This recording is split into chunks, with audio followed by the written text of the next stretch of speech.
Les Voyageurs du Soir vous invitent à rencontrer Philippe Bouquet, traducteur, à la bibliothèque de Saint-André-Treizevoix, dans le cadre du voyage, bien au chaud dans mon polar. Quelque chose n'est pas comme d'habitude. Cela fait des années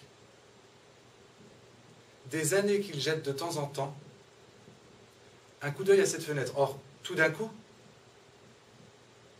voici qu'il y a quelque chose qui n'a plus son aspect normal. Venu de nulle part, l'angoisse s'empare soudain de lui. On dirait des cris humains.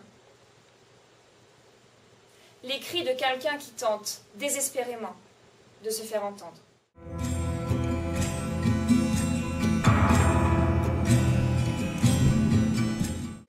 Et c'est vrai que quelquefois, quand on lit un livre en langue étrangère, il y a des tournures de phrases, on se dit tiens, c'est bizarre, est-ce que c'est la spécificité de la langue, est-ce que c'est comment le traducteur a interprété la chose. Donc vous allez pouvoir nous éclairer sur le sujet. Donc vous, donc Philippe Bouquet, on en parlait tout à l'heure, vous fêtez.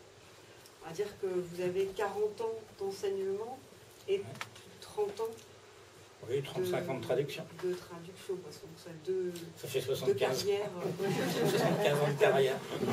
Deux carrières parallèles. Donc pour revenir aux origines, quand même, commencer par le commencement. Vous c'était au début, c'était l'anglais première langue, et oui. C'est après que ça s'est compliqué.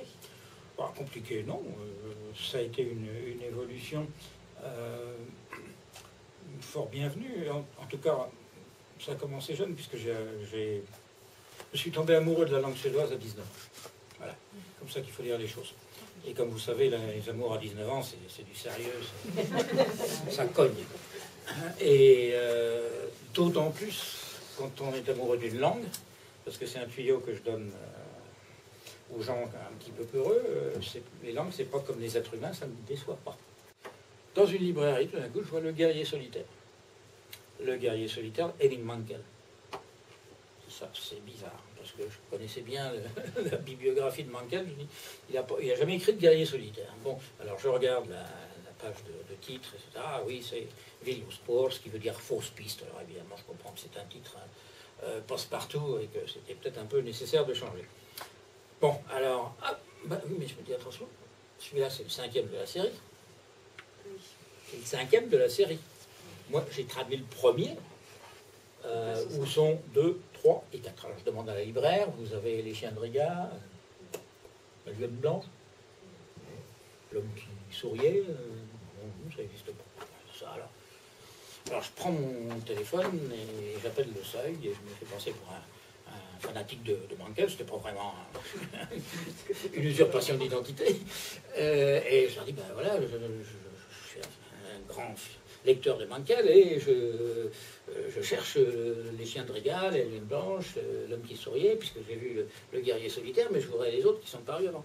Ah, mais non, il n'y en a pas d'autres. Je dis, attendez, je sais bien qu'il y en a d'autres. Ah oui, mais c'est le 5e celui-là, c'est pas le 2, 3 et 4. Ah mais oui, mais on a commencé par le 5e parce que c'est celui qui se vend le plus en Allemagne. Waouh. Alors, c'est le même passage qui a été lu tout à l'heure, hein, en français. Le voici en suédois. Någonting har han glömt. Det vet han med säkerhet när han vaknar. Någonting han har drömt under natten. Någonting han bör komma ihåg. Han försöker minnas, men sömnen är som ett svart hål. En brunn som ingenting avslöjar av sitt innehåll.